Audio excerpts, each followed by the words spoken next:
Could we all own this Liverpool player in a few weeks' time, and should we just hold on to JOAO Pedro for now? In today's transfer tips video, we're covering all the top transfer players across FPL, and I'm going to give you my opinions on whether they should be transferred in or out of your FPL teams. So, let's get into this.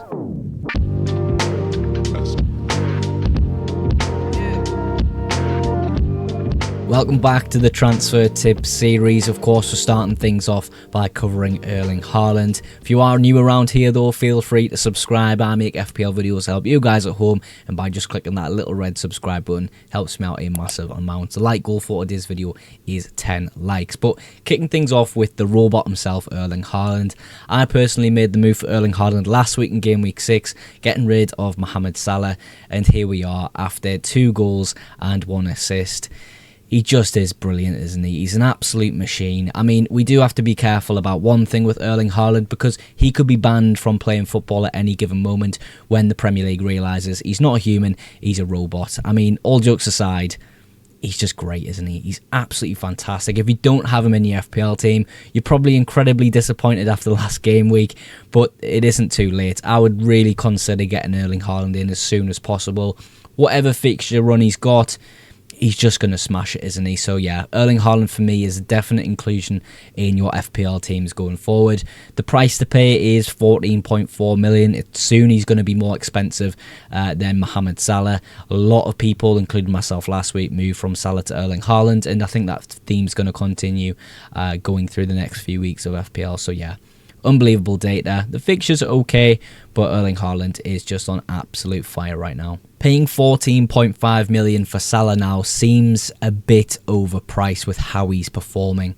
I mean, we'll look at the data he's providing, we look how Liverpool are attacking, we look at Liverpool as a whole team in all honesty, and something's just not right there.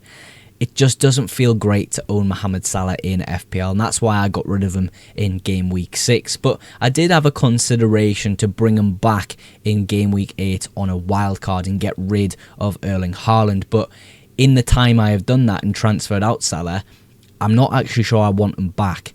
I think we look at Mohamed Salah as this player who can just do anything on a football pitch. I mean, as an FPL asset, he's been so good to us for many seasons.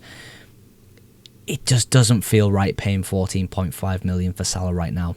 It really doesn't, especially when his adjacent premium asset in Erling Haaland is doing miles better. So for me, Salah is a consideration, a sell in FPL.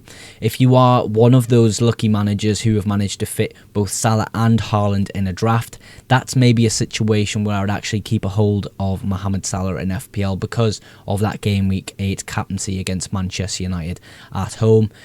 But overall, it just doesn't feel great to own Mohamed Salah right now in FPL. A lot of people are very desperate to get Arsenal assets into their sides ahead of this good fixture run, and I do not blame them whatsoever. On my game week 8 wildcard, I'm more than likely going to have triple Arsenal going forward, and that's probably going to be a mixture of 2 defenders, Raya and Gabriel. So that just tells you Gabriel is definitely a player you should be considering in FPL. I mean, the goal against Newcastle, we always pick Gabriel over Saliba because we say that Gabriel has better attacking threat from set pieces, and maybe prove that against Newcastle. Of course, Saliba not really featuring from the start in that fixture in particular, but the fixtures themselves are just great. I think we need to invest in Arsenal, and Gabriel for me at 6.2 million is someone you can consider in the back line.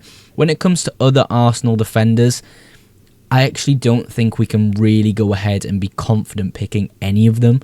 Saliba is maybe one of them we can consider, but again, I think Gabriel always outperforms Saliba in attacking output sense, so that puts Gabriel ahead of Saliba for me. You look at the fullbacks, Calafiori and Timber.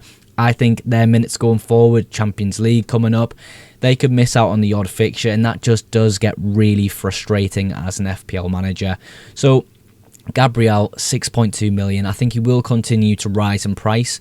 26% ownership. I think I'll be joining those owners very shortly in about game week 8 when I wildcard. But if you want to bring him in for game week 7, West Ham at home seems a brilliant fixture to do so.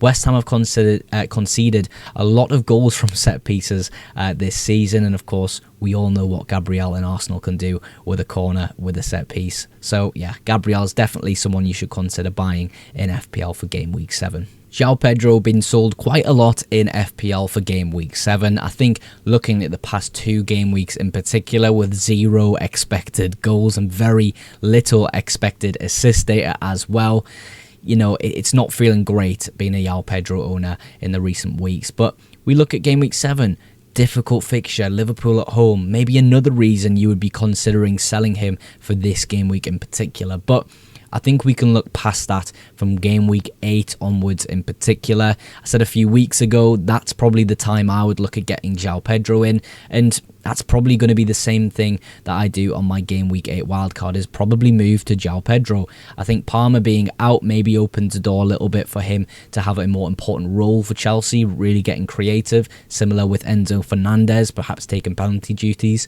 off Cole Palmer in his absence. But yeah, JOAO Pedro, I would definitely keep a hold of him in all honesty. Last 2 weeks, incredibly disappointing, I understand that, but Forest, Sunderland, Spurs, Wolves and Burnley, you don't really get a fixture run like that often in FPL, so I think it's definitely worth keeping a hold of him. I would maybe hold off buying him until game week 8, game week 9, around that time, but I would definitely keep a hold of this asset. Now, I'm somewhat qualified to speak about Sunderland assets. I watch them every single week. I write match reports for Sky Sports Analytics programme about Sunderland, so I know the crack when it comes to my players.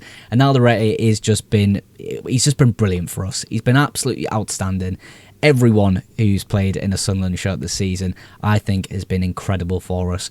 And as an FPL asset at 4.1 million, he's had a recent sort of surge in transfers because of the 17-pointer against Forest. Now, do I think he's the best Sunderland defender to own? Probably not. I think it's incredibly close. It really doesn't matter who you pick, but his centre-back partner in Nordi Mukiele does have better defensive contribution data per 90, 12.75 versus Alderete's 10.9. I think both of them are really great buys in FPL. They're mainly going to be rotational assets though. You look at Manchester United, Wolves, Everton, perhaps even Fulham, you would play these players in.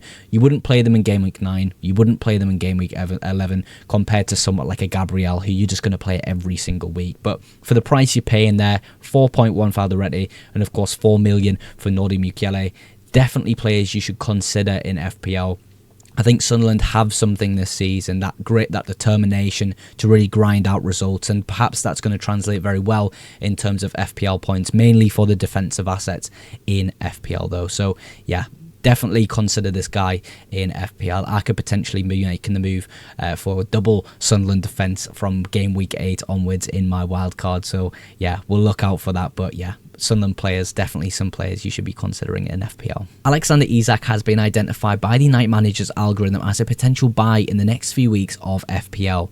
If you're not too sure who Night Managers are, I've mentioned them many times in videos before, but they are the best performing FPL algorithm in the game. They worked so well for me at the end of last season that I had to get the partnership for this season. Of course, the benefits to come with that partnership are a 2 free-week trial if you use code FPLMOG with the link in the description, and 20% off your first build month. So definitely check them out with the link in the description using code FPLMOGS for your 2 free weeks of their services. But why has Alexander Isak been alerted by the FPL algorithm of Night Managers? Well, I think it's because the minutes that he has gotten in recent weeks have really helped his fitness out. For me, looking at Liverpool assets right now, I actually wouldn't buy them straight away. I would use the next 2 weeks at least as sort of marker points to how they're performing and sort of getting better as a team, because they haven't been too great, and we covered that within the Mohamed Salah section. But for me, Isak, around game week 9 onwards, actually looks like a really great buy in FPL.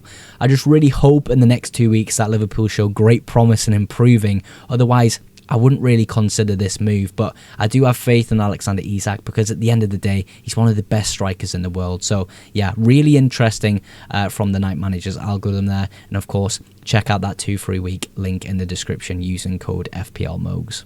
Bruno Fernandes looked at everyone blanking in my FPL team and said, hold my beer, watch this, and delivered a fantastic -1 pointer. Like, another penalty miss, just incredibly disappointing for everyone who owned him.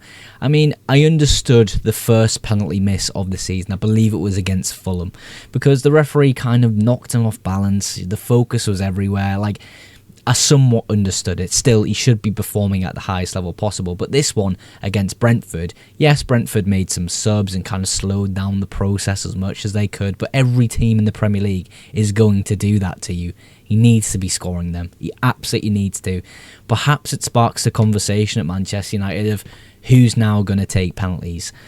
I don't think it will as much because Bruno Fernandes' commitment to Manchester United, the responsibilities he holds at Manchester United are going to be enough just to keep him in that position as captain, as penalty taker. But perhaps we look in the future at Bryan Mbeumo, at Cunha, taking penalties from Manchester United because they're not bad penalty takers either, are they?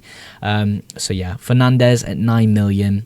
Maybe from game week 8 onwards, we look at him and go, well, I'm not playing 9 million for this.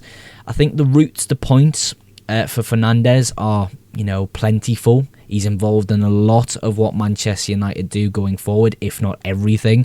Yeah, I don't know. I just really like him as an FPL asset. It's just hard every few weeks to be kind of met with this inconsistency from Manchester United, and then you're looking at your team and going, well, why am I paying 9 million for this guy? Could I not just get someone else who's cheaper, who performs pretty much every single week? So yeah, I'm not quite sure on Bruno Fernandes. I'm holding him personally, and maybe in my game week 8 wild cards I would look to move him on, but I still think he's a good enough FPL asset just to hold on to him for now. Tomorrow you can expect my team selection video for game week 7, so keep your eyes out for that. I always outro my videos as well with a massive thank you for your support on today's video and to the channel. If you did enjoy today's video, make sure you drop a like, and if you aren't yet subscribed to the FPL Mogs YouTube channel, go ahead and consider it for future FPL content and deadline streams. But that is everything for today's video. Thank you again so much for watching, and I will catch you in the next one. Bye for now.